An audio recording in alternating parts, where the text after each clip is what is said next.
What's good, YouTube?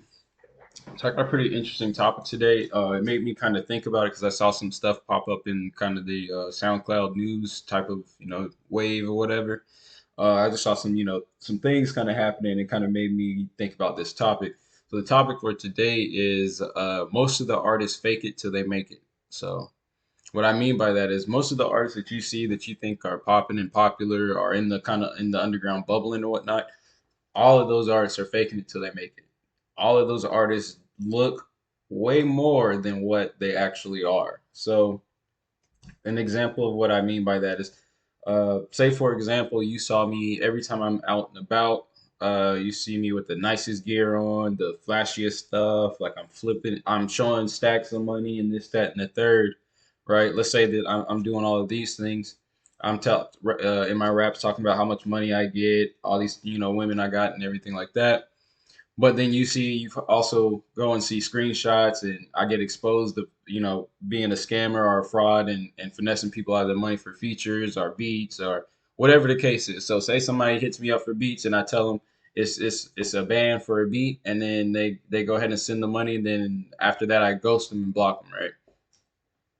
How is it that I could be in songs or portraying myself to be a certain way, look a certain way, have a certain amount of money, but then here I am scamming the people that are closest to me, the people that support me, the people that put me in the position that I'm currently in, right? So that's what I mean by fake it till you make it. So most of these artists are not, doing as well as you would think, numbers wise. So, for example, numbers wise, you may see an artist that they may get like millions of plays on their videos. They may get a lot of content clicks and things of that nature. A lot of people are watching them. They're active on social media. They're being pushed and promoted out there in the social media space as well, right?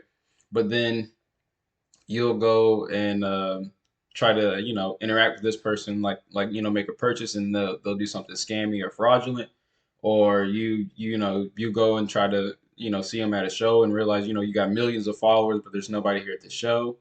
Or you notice like I never see this person stationary. They're never in like one place. Like if you guys notice, I'm always in this room, and obviously there's nothing here. There's nothing really to really make this room noticeably like no like stick out there and pop. But you guys know every time you see me that you see this room, you see this background, you see that thing on the wall right there, my little breaker box, right? So I probably live here, right? This is probably my house, right? I've posted videos or little snippets or Snapchats or whatever in my car sometimes, and most of you guys know that I drive a little Honda Civic Si, right? Because I'm consistently in those same type of areas and same type of places. But if you notice, a lot of these artists they're in LA today, New York tomorrow, Texas the next day, and it all looks really cool. It's all fun because I've done it. I've experienced it. While I was in college, during breaks and whatnot, I would go and travel to different locations, meet with artists and whatnot. And this is how I was able to pick up on these things and realize it's not what you think. It's all kind of like a facade or a show, but it's required, it's necessary, and it's needed. And I'll go in depth on that on Patreon. Um, but I would meet up with artists and realize, we're hanging out, we're recording music, and as we're recording, it's time to wind on down, and I'm headed back to my Airbnb or my hotel or whatever the case is. And the artist that I'm dealing with that's supposed to be having a certain amount of money, looking a certain way, is now crashing at my location. Or either I go to the artist's location and they stay with their parents, and you know, like they're living a totally different lifestyle than what you would expect based off of what they portray. But the lifestyle they're living is so closely related to what I'm living, what you're living, and what other people are living. It's like they have to fake it till they make it. So they look like they're up here when really they're just right here, like where you are. So you'd have an artist that wears their best and best Sunday's best outfit or whatever the case is every day on Instagram and whatnot. But that may be some of their nicest clothes, or their that's like are they wearing somebody else's clothes sometimes, or sometimes even these smaller labels and things will actually give artists, things to put on like their clothes, jewelry, and things of that nature, so they can look a certain way, so you perceive it a certain way. One thing that I learned being in sales is if you look like money, people are more likely to give you money. So if I went to my sales job and I was just dressed in this Nike shirt, I'm saying these basketball shorts, Nike socks, and Nike slides, I probably will do less sales, get less business, and look less professional if I look that way. But because I go to work and I dress with a suit, a tie, a nice collared shirt, or a tucked in shirt, or a button up shirt or something like that with some dress pants, dress shoes, and things of that nature, I look the part, so I look more professional. Keeping my hair cut, keep looking nice and tight and tidy. I will sell more and do more if I look like that versus if I don't look like that. So another example I can give you is when I was purchasing my home location, right? My real estate agent, she comes up and she was dressed very nice, very professional, and was showing me all the different homes and things that I had options for. But had she come in there looking all like regular, all busted and whatever, and just like a regular day, like like she kind of rolled out of bed, my perception of her would be different because I would think like, is this lady actually selling homes like as well as she claims to be? Because I mean, she looks pretty regular to me, so you have to look the part so people are more can be more you're more palatable and more accepting of it. So you may have to fake it till you make it. So what I mean is, well, and I'll go in depth in on Patreon. So if you're a Patreon supporter, you'll see more. So I'll give you a very small example. Let's say you want to go shoot a music video and you're a rapper, and you're just kind of starting out, but your popularity, you have hundreds of thousands of plays, you got millions of followers, people are really following you, and really trying to get at you, right? But you live a regular, boring, everyday lifestyle essentially. What you'd want to do as that artist is when you portray yourself, you'd want to look like what you're rapping about. So if you're rapping about being flashy, having cars, and having money, and things of that nature, it doesn't even necessarily have to look like you're rich. You know what I'm saying? Like it doesn't even have to look like you're out here making like $1 million. It just has to look all have to go together. So if you look clean, you look good, you got some cool shoes on, a cool shirt, or whatever. It don't have to be nothing crazy or like designer or nothing like that, but some cool stuff that fits you. So an example that I can give you is if you guys remember Poppy Kodon, that would do a lot of work for people as far as art. He also would do clothing lines, right? And a lot of people would rock his clothes and whatnot. So I remember as the underground started kind of bubbling, everybody was rocking the Poppy Kodon hoodies. I actually still have mine. It's a peak hoodie with Poppy Kodon. It's right there in my drawer. I wear it pretty regularly. People were wearing those things. Now it's a cheap, inexpensive hoodie. You know what I'm saying? I think I bought it for like 40 or $50 from them, right? But wearing that hoodie at that time, if you had a Poppy Codon hoodie and he did some art for you for your cover art, right? And let's say it's a couple $100, two, three, $400, whatever it is.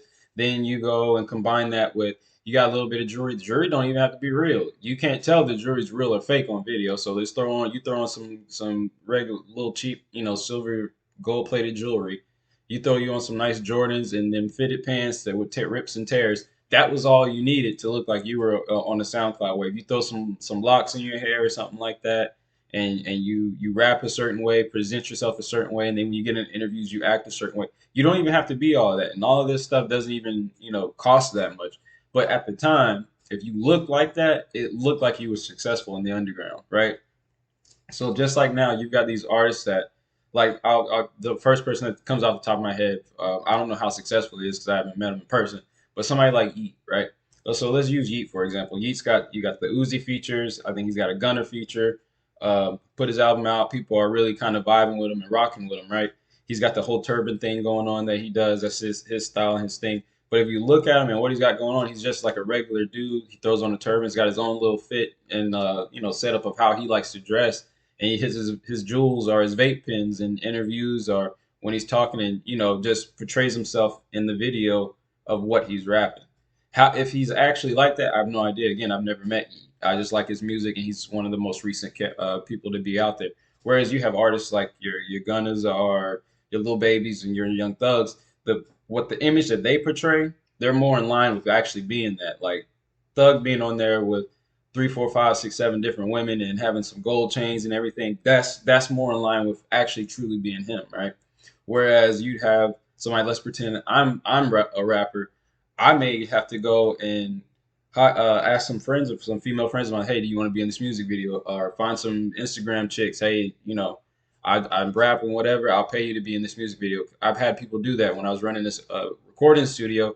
There's a guy, he was in the Air Force. He recorded a video there, but he paid some strippers to come in to, be part of the video. He had his friends come in to all be a part of the video. The friends dressed, a certain way. They, portrayed the video how he was rapping and everything. And if you watch the video, there's nothing that you could do to not tell me that he wasn't living the life that he was rapping. When really he was just an Air Force dude that stacked up and saved his money and was smart about how he wanted to portray his career. But when I would be talking with him and coaching with him, I would give him these little tidbits of information and kind of put him on game. Like, hey man, why don't you say you need some girls for the videos? You trying to call some homegirls up that you need? Why don't you let's call some strippers at the local strip club, get them to come by, and we'll shoot a video in there. And he's like, yeah, that's a good idea. I didn't think about that. I was like, I mean, you do it for a party with your friends or whatever, right? So call them, tell them what the deal is, and then have them pull up. So we did that.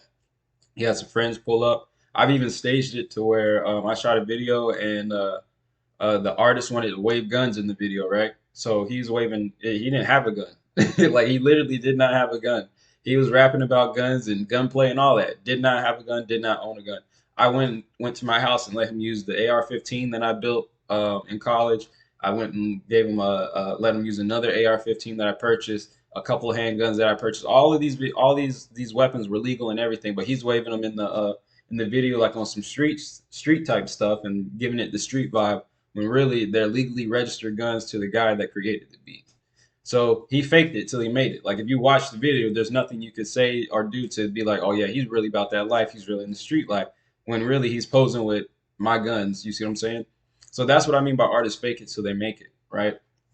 Um, another kind of thing that I've seen artists do with the fake it till they make it. I've seen artists pose with much stacks of money and things that nature. Soldier Boy has did this years and years ago, but the money was fake.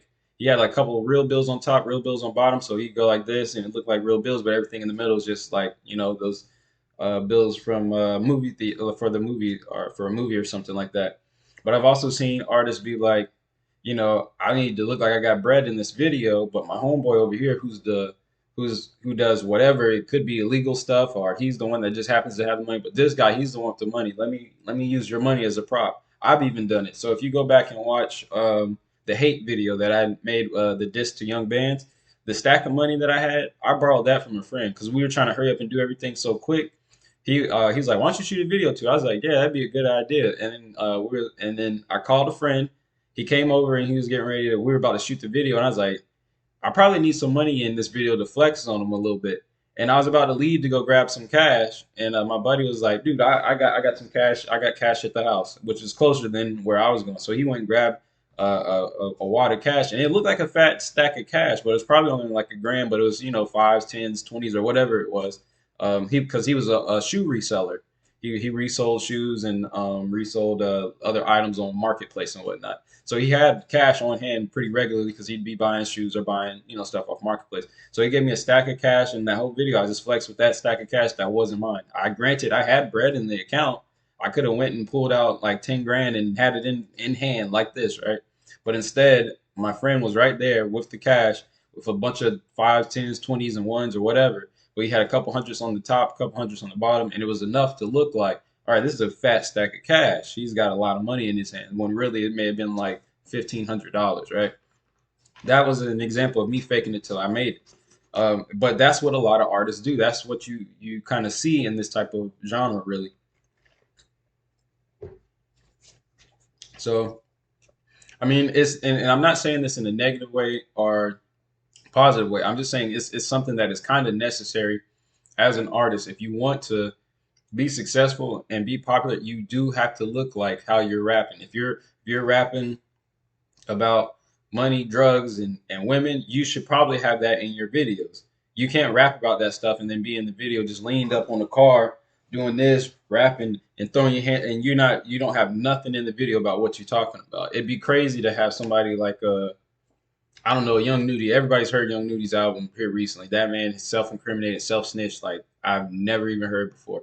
But it'd be crazy if you heard this new album with how Young Nudie rapped in it, and then the whole time in his video, you don't see not one gun flash, no bandanas. You don't see no red beams, green beams. You don't see no gang signs and gang affiliation. You don't see none of that. You just see Young Nudie just walking around are driving around in the car, it wouldn't necessarily add up. It may work if he's like something in a Rolls Royce, or he's, something that looks like he's got money. But if he was just driving around in a 2003 Honda Civic, and he's driving around in a nice neighborhood talking about sliding on ops, and he almost caught his first body at 19 or 17 or whatever, or 16 is what he says in the song, and he almost caught his first victim at 16. But he's driving in a nice neighborhood in a Honda Accord. It kind of wouldn't. You'd be like, wait a minute, something's not right here. Is this true? Is he lying in his rap? But because he portrays the life that he actually lives and looks the way that he actually portrays himself. It all goes together, which helps him, right? So if you're rapping a certain way, you're gonna want to make your videos, your appearance, your cadence online. You'd want to make it look the exact same way, so it matches, so it looks like you are the character that you're creating. Because every artist, like I go by Milan Makes Beats, right? Milan is actually my name, but it's not my actual first name. Milan Makes Beats is a character. This is a character you're seeing right now. It's still me. It's still the original version of me, but this is a character. I'm portraying the musical version of myself to you. So I have to stick with that. So that's why I got my things. Like I got my keyboard over here. I'm in my office setup. I've got my mic and everything and all of that. It'd be crazy for me to be talking to you about music and give you all this music information, but I'm in the gym or something like that, right?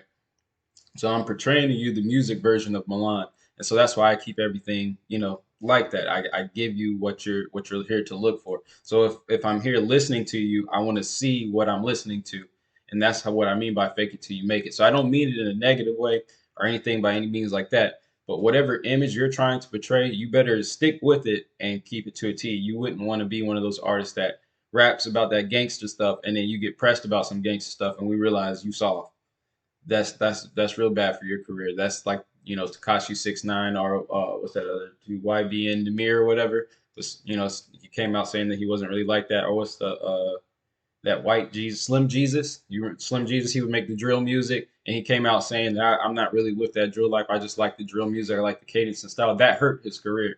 Had he come out and said I'm really with the drill music and I'm really with the drill life, and it all matched, it all looked the same, he probably would have got a little bit more notoriety than what he did.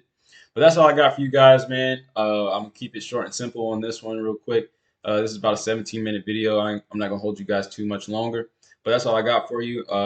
Again, like always, follow me on all my social media platforms. Milan Makes Beats. If I got it, you'll find me. If I don't, you won't.